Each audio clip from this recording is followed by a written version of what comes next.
Filipenses capítulo de número 1 e o verso de número 1. Está escrito: Paulo e Timóteo, servos de Cristo, a todos os santos em Cristo Jesus, que estão com os bispos diáconos de Filipos. A graça, a paz, outros da parte de Deus, nosso Pai, e do Senhor Jesus Cristo. Dou graças ao meu Deus por todos vocês, todas as vezes que me recordo de vós. Em todas as minhas súplicas, em vosso benefício, sempre oro com alegria. Obrigado, irmãos, podeis estar sentados. Comecei a meditar quando eu assisti um filme. Eu creio que todos já assistiram. Se alguém talvez não tenha assistido esse filme, eu recomendo muito, que é Paulo, apóstolo de Cristo. E eu comecei a meditar sobre a vida do apóstolo Paulo na sua última cadeia e nos momentos que antecediam a narrativa bíblica a ele ser martirizado por causa do Evangelho. E eu comecei a analisar a fé daquele homem. Ele estava no final da sua carreira, ele sabia, que ele ia morrer. E é o momento que é escrito a carta aos Filipenses. Ele está algumas semanas antes de falecer, de ser decapitado. Ele está preso na prisão mamertina. E ele está ali, mas não encontra um homem que está abatido. Tu não encontra um homem que parece que está dando sinais de que perdeu o tempo da sua caminhada. Tu não encontra um homem que está se lamentando, embora se recorde. E Lucas está ali anotando acerca daquilo que ele viveu para transmitir para as igrejas. E ele se recorda das dificuldades que ele tem passado, que ele tem vivido. Mas mesmo nas palavras de um homem que se recorda de todos os problemas que ele passou, tu não encontra um homem rabugento, amargurado. Tu não encontra um homem que só tem a reclamar da igreja, de Cristo, dos irmãos. Não. Tu encontra um guerreiro na fé. Tu encontra um homem vibrante. Um homem que sabia que algumas semanas o seu corpo tombaria a campa fria, mas ele está transmitindo esperança, transmitindo amor, transmitindo vida. Ali nasceu no meu coração o desejo de pregar sobre a fé deste homem. Ali nasceu no meu coração o desejo de falar sobre uma fé madura. E veja, queridos irmãos, nós estamos no momento em que o ápice do Evangelho está chegando a todas as províncias e chegou a Roma com tudo, principalmente porque Roma era o centro do Império Romano. A história nos conta que Nero havia ateado fogo nos bairros de Roma e colocado a culpa nos cristãos. E estavam os cristãos sendo queimados nas ruas e servindo como lamparina. Alguns outros milhares estavam morrendo no Coliseu. Alguns cristãos estavam enclausurados, fechados, correndo, tentando fugir dessa circunstância. E aqui nós encontramos uma carta de prisão. Paulo esteve 4 vezes preso. E esta é uma das mais dolorosas que tem. E dentro desse processo ele vai se encontrar com a igreja que foi amada do seu coração, a igreja de Filipos. Atos 16 nós encontramos como esta igreja ela foi fundada. Ele estava em sua segunda viagem missionária com Barnabé. Ele estava com alguns homens e estava indo para a Galácia, Dalmácia. Mas o Espírito Santo, a determinado momento, o visitou na figura de um jovem pela noite e disse: passa a Macedônia e vem nos ajudar. Venha para a Macedônia. E ele escuta a voz do Senhor e vai até a Macedônia, e ele encontra no lugar das lavandeiras uma mulher chamada Lídia, e ali ela ouve a palavra de Deus, e após ela é batizada.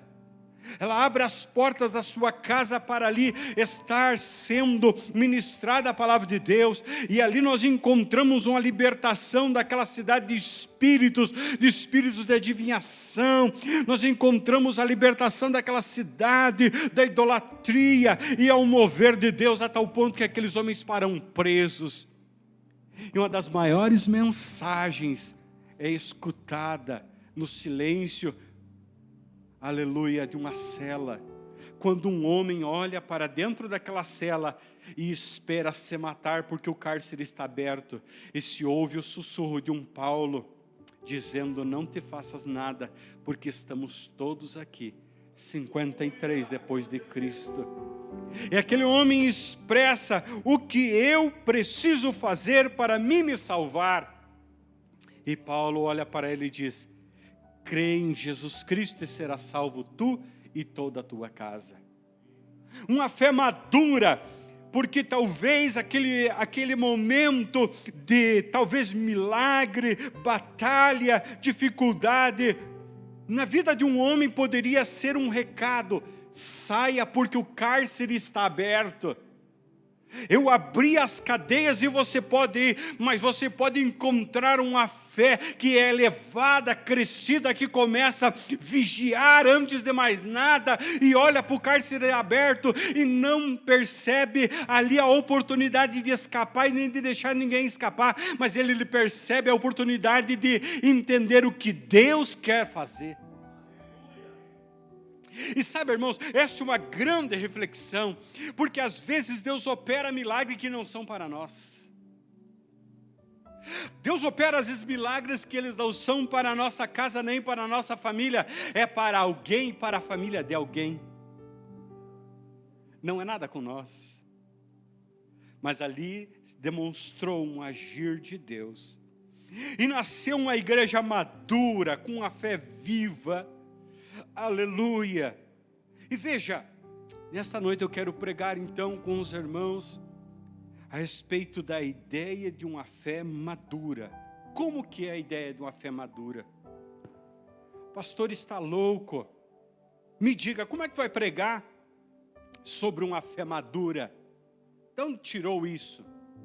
Está escrito em Efésios capítulo de número 4, verso número 14, para que não sejais mais como meninos, agitados de um lado para o outro, e levados ao redor por todo vento de doutrina, pela artimanha de homens, pela astúcia que conduzem ao erro.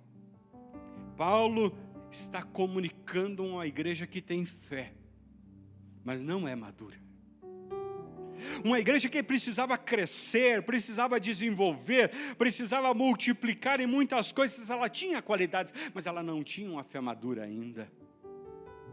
E vivemos um tempo em que nós temos cristãos que têm fé. Não é para o problema de fé, mas o problema é uma fé madura. O problema é ter uma fé consistente. Tanto que a maior parte das pessoas, elas não entendem nem o que é o conceito de fé na boca de Cristo. Jesus disse: se vocês tiverem fé como um grão de mostarda, vocês pedirão a um monte, e ele vai dando exemplos do que se pode fazer. Mas todo mundo começa a pensar no elemento tão pequeno, a menor das sementes, que é o grão de mostarda.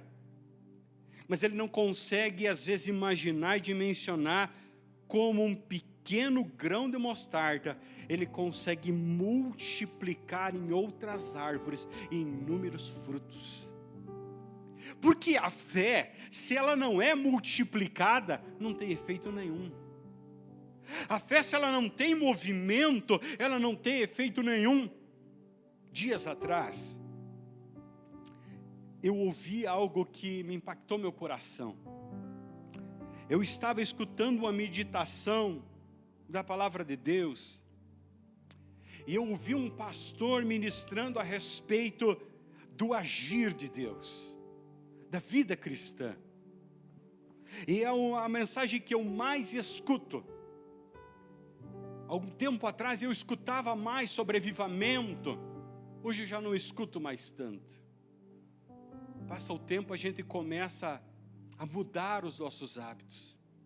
Eu mudei meus hábitos alguns anos atrás. Hoje eu começo a pensar naquilo que foi escutado no caminho, aleluia, que desce de Jerusalém para a África.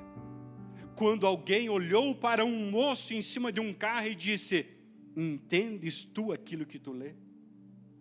E se você não entende aquilo que tu está ouvindo, aquilo que tu está lendo, não há benefício nenhum na tua vida. Agora, queridos, aquele pastor, ele dizia que só existe, aleluia, um agir de Deus quando nós entendemos que nós não temos que fazer a obra. Nós temos que estar com o Deus da obra todos os momentos. E sabe por quê? Porque quando tu está com o Deus da obra, tudo que acontece na tua vida tem um manifestar de Deus, tem um trabalhar de Deus. O convite dele era não deixar o Deus da obra lá e tomar um caminho de ir à frente, mas não de tomar a presença de Deus e seguir todos os dias, e todos os dias fazer o exercício, Senhor, o que o Senhor quer comigo. Aleluia. Uma fé madura. Uma fé que não é levada por movimento. Uma fé que não é levada por maus conselhos. Uma fé que para, pensa e diz: Senhor, o Senhor está aqui. O que o Senhor quer que fazer? A igreja de Jesus, ela precisa ter uma fé madura nesses dias, irmãos, para ela avançar.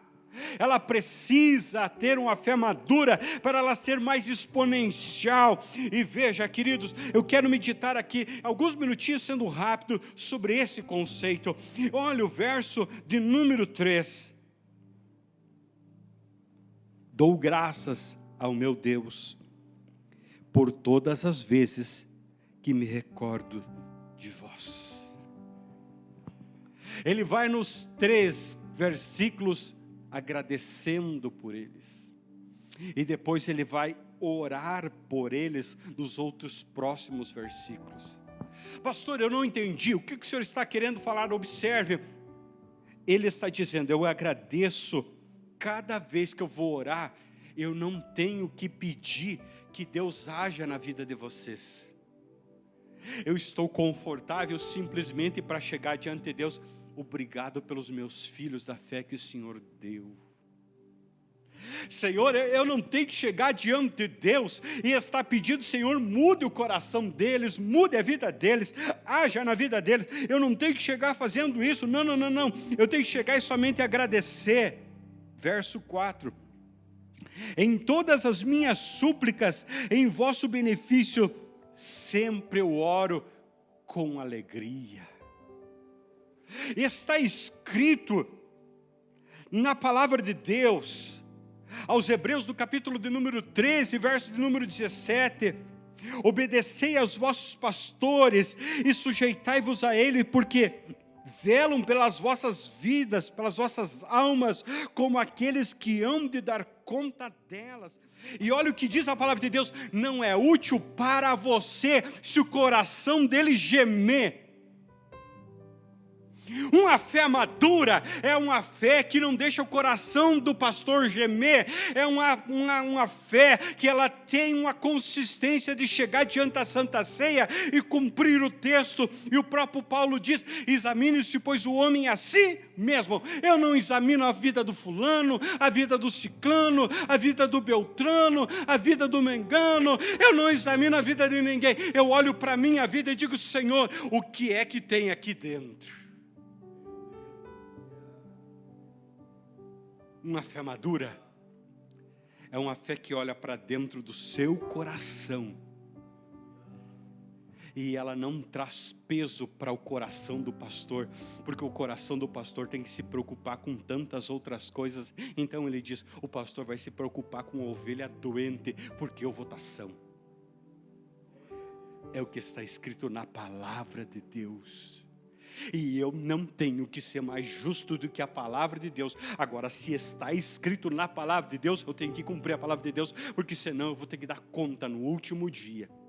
Agora eu pergunto, tem alguém que faz coração de pastor gemer por aí afora? Não tem em Sarandi, né? Esse é o exemplo de uma fé madura. Mas deixa eu dar um outro para vocês.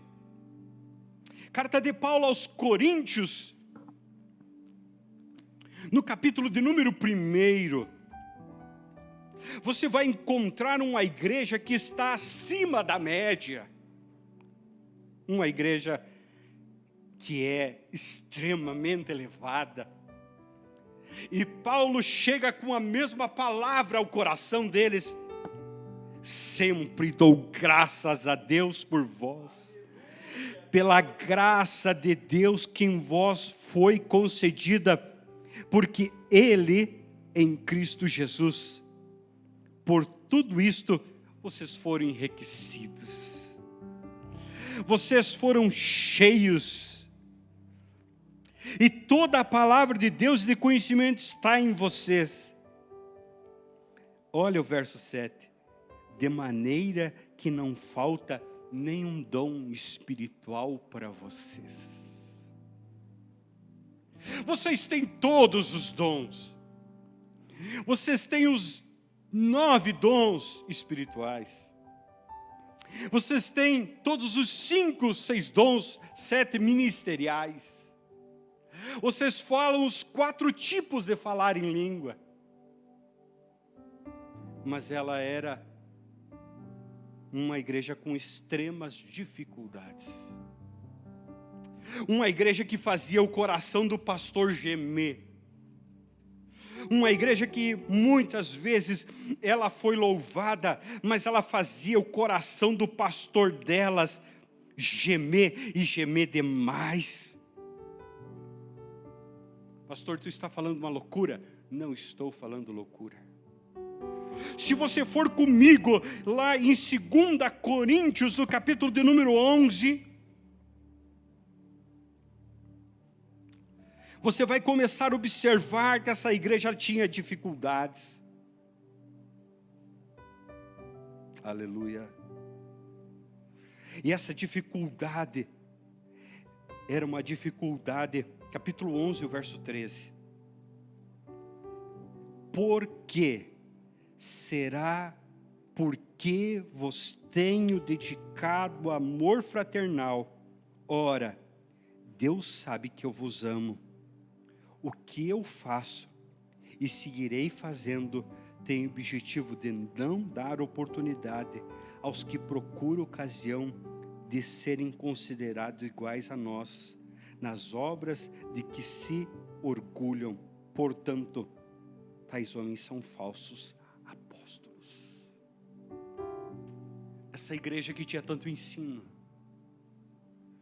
essa igreja que tinha tantos dons, ela escolheu se deixar levar por falsos líderes. Essa igreja que ela tinha dons espirituais, ela escolheu se deixar levar por homens que não falavam aquilo que era do agrado do coração de Deus. Ela se deixou carregar. E a fé, irmãos, ela não é medida por quantos dons você tem. A fé não é medida o quanto tu fala em língua estranha. A tua fé não é medida dessa forma. A tua fé, ela começa a ser medida pelo processo de obediência. Porque esse é o evangelho. Que heresia, pastor? Não, irmãos. Leia João capítulo 14, depois capítulo de número 15. Você vai ver uma construção de Jesus. A construção de Jesus é de explicar que nós precisamos chegar para Ele, entregar nossa vida e nos colocarmos numa condição de servo, escravos. O escravo não faz aquilo que quer. Aí, depois que nós aprendemos a servir e não fazer aquilo que nós queremos, e sim aquilo que o nosso mestre quer, nós somos promovidos à qualidade de amigos. E esse é um processo de obediência, de parar para escutar Deus. E veja, queridos irmãos, segunda coisa, dentro do mesmo processo, há um processo que você consegue medir uma fé madura, que ela tem uma liberalidade no seu coração. E essa liberalidade, ela não consegue pensar em si próprio. Eu poderia falar de liberalidade de tantos ângulos, meus irmãos, mas eu vou falar da liberalidade financeira.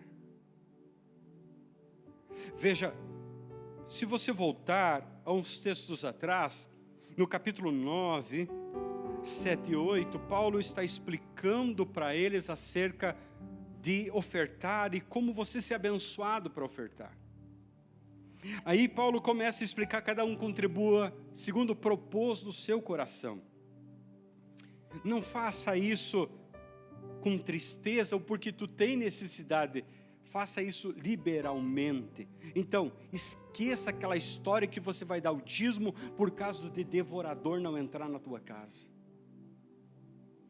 Esqueça porque tu vai dar o dízimo porque tu quer continuar nas escalas. Esqueça, não, você vai dar o dízimo porque tu tem um coração que está entregue nas mãos do Senhor, que tem vontade de servir a Deus, e que Deus é dono de tudo, não é dono só do coração, é dono de tudo, 100%. Agora, ele vai começando a explicar para eles algumas dificuldades. Você vai começando a olhar e vai observar que eles tinham alguns problemas nesta igreja. Verso de número 9, do capítulo de número 11. Mas quando eu estava presente convosco, eu passei necessidade financeira. Não me permiti ser pesado a ninguém, pois quando os irmãos vieram da Macedônia, supriram toda a minha necessidade em tudo. Então eu evitei ser pesado para com vós. Assim eu continuei caminhando. Eu precisava fazer a obra de pregar para vocês, mas vocês deixaram eu passar necessidade ajudando vocês. Teve que irmãos de outra região vir e atender a minha necessidade e entender que eu estava muito precisando. Mas mesmo assim, eu não deixei de continuar ajudando vocês. E vocês não viram as minhas necessidades. E sabe, irmãos, Tiago, irmão de Jesus, no capítulo 4, versículo 17, ele diz que quem sabe fazer o bem e não faz, ele peca.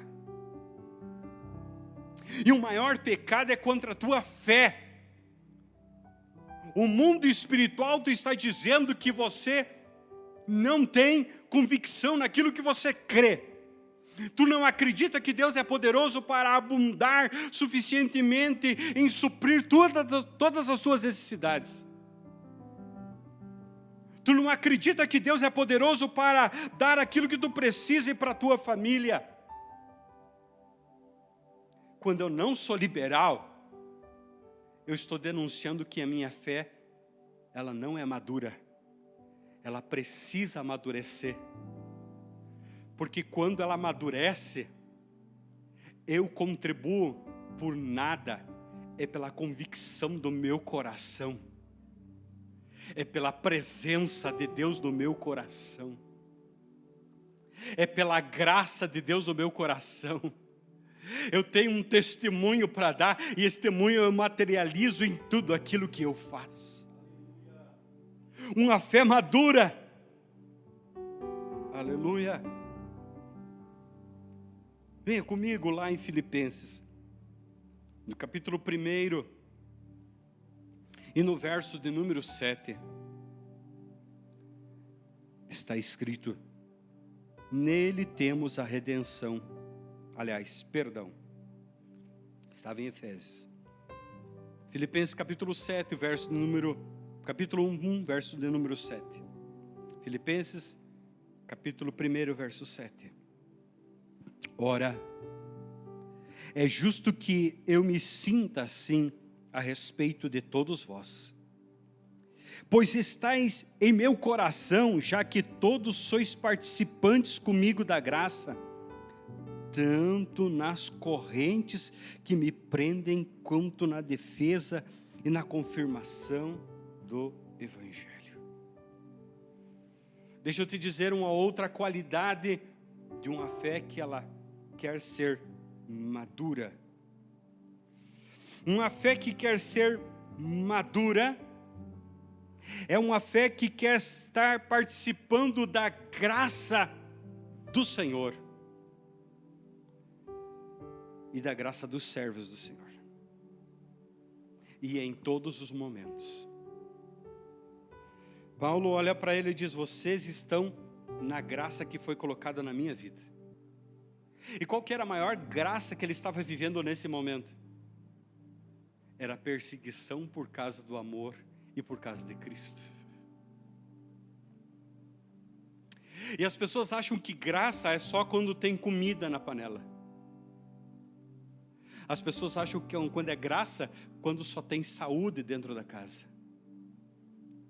As pessoas acham que graça é quando todo mundo concorda com eles. Mas a graça é quando o Senhor permite nós até sofrermos por causa do Evangelho, ou vivermos aquilo que o Senhor quer que nós vivamos naquele tempo.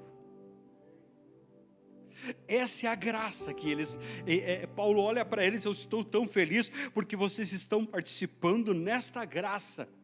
E mesmo neste tempo de dificuldade, olha bem, este tempo de dificuldade que vocês estão passando, olha o final desse texto: tanto nas correntes que me prendem, quanto na defesa e na confirmação do Evangelho.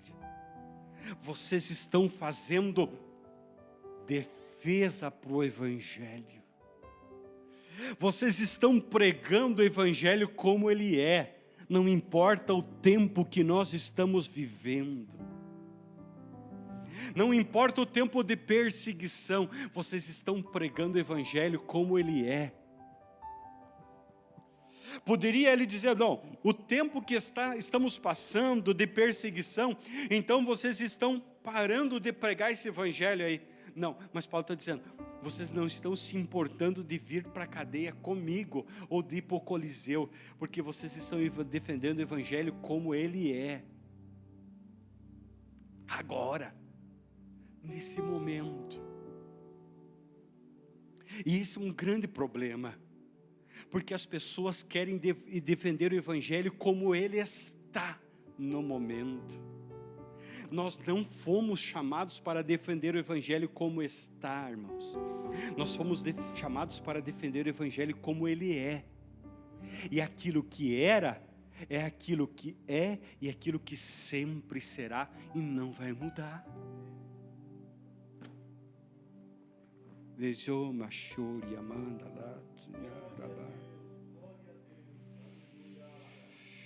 E veja, Paulo olha para eles e diz: olha, vocês estão com a confirmação do Evangelho.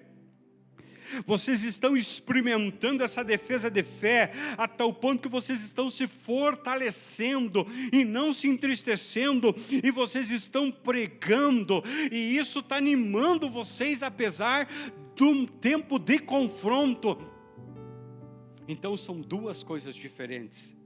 Primeiro, defesa do Evangelho. Segundo, confirmação do Evangelho. Sublinhe na tua Bíblia. Uma coisa é defesa, outra coisa é confirmação do Evangelho. Uma coisa tu defende com aquilo que é o correto, outra coisa tu confirma, tu se anima com aquilo que é correto e você sabe com convicção que tu está no caminho certo. Um pouquinho mais adiante, verso de número 9. Suplico isto em oração, que o vosso amor fraternal cresça cada vez mais, em pleno conhecimento e em todo entendimento. Uma fé madura, irmãos. Aleluia.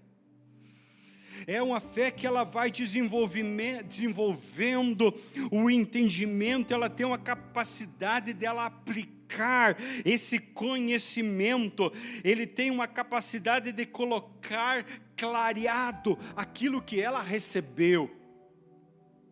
Eu não espero que os outros façam por mim, eu tomo posição. Veja bem, uma fé madura, não precisa o pastor dizer, vai evangelizar. Ela tem uma posição de evangelizar todos os dias. Uma fé madura na vida de um diácono, eu fui diácono, sou diácono até hoje, mas cooperei no ministério de diaconia durante muitos anos.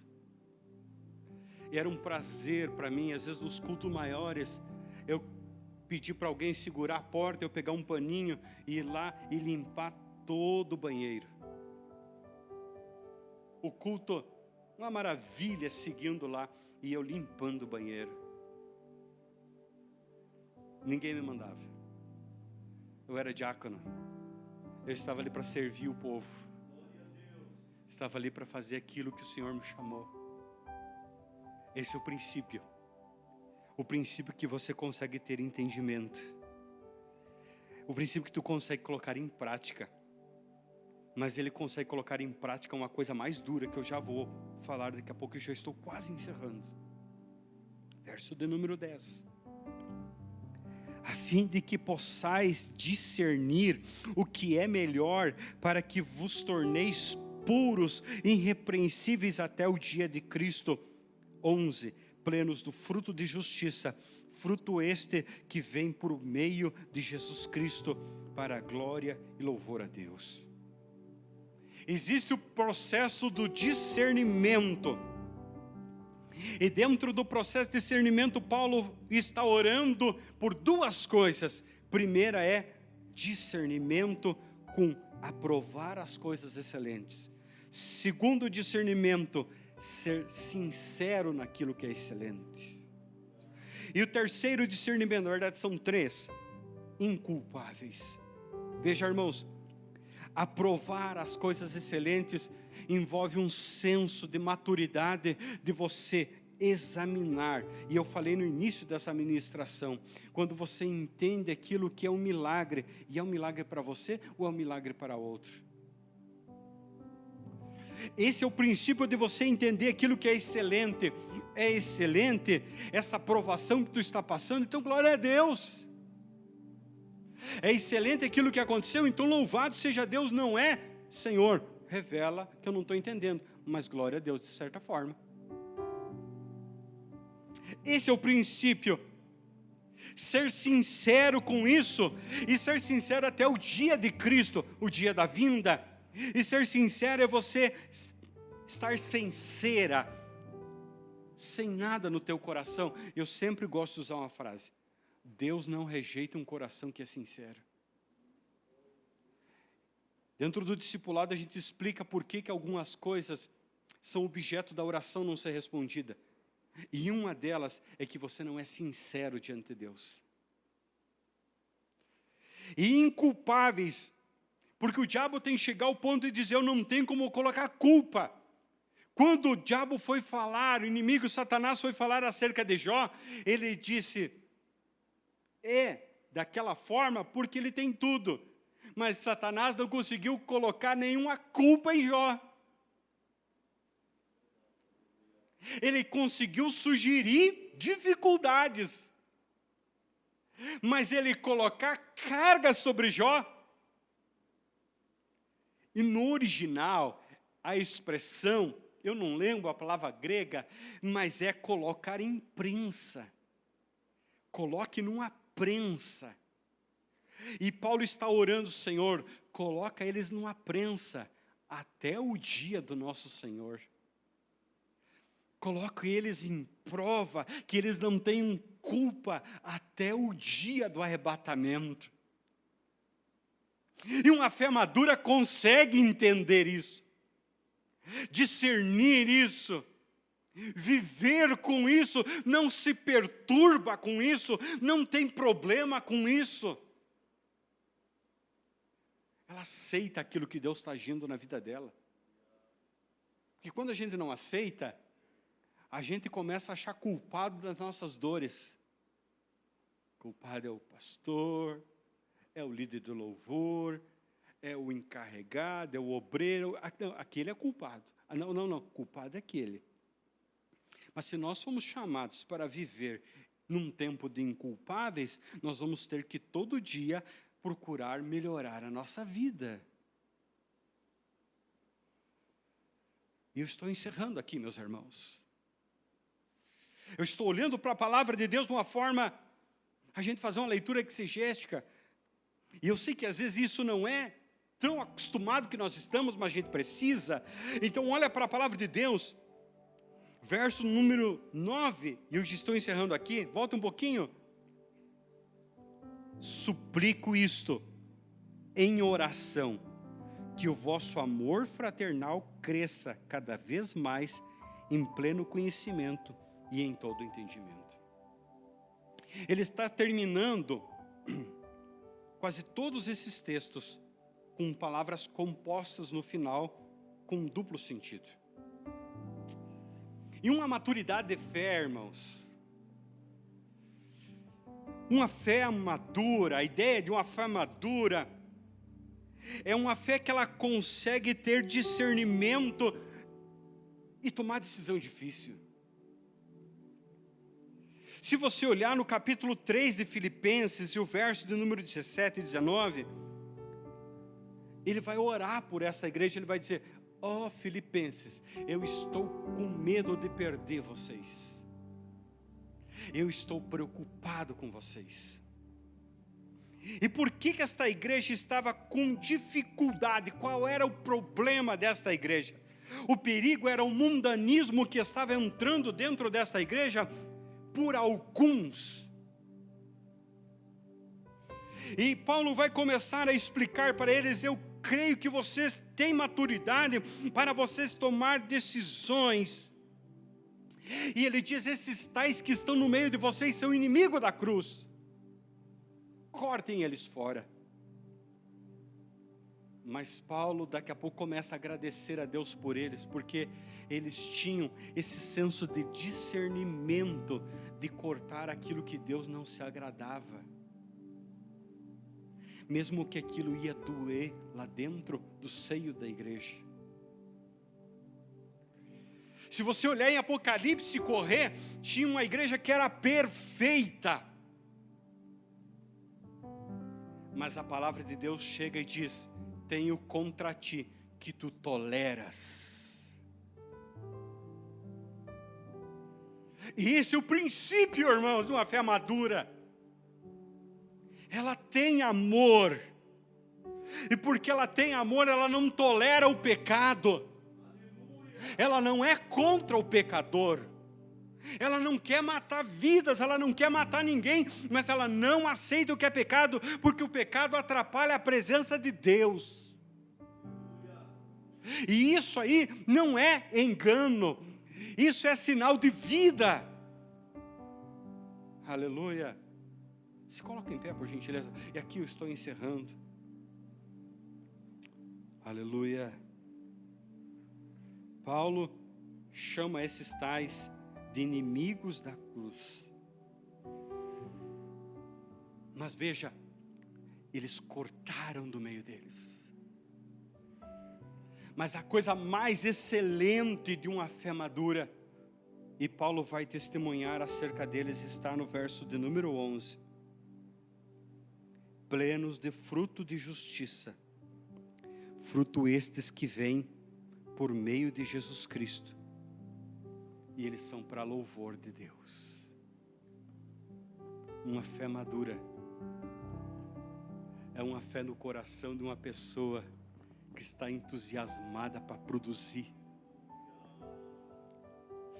entusiasmada por coisas novas, entusiasmada para perguntar o que eu posso fazer, o que eu preciso fazer, qual é a necessidade da igreja. A igreja está em qual campanha? Qual é o objetivo da igreja hoje? Ele faz parte de uma igreja que se move, que não está parada, que está andando. Ele quer produzir. E uma fé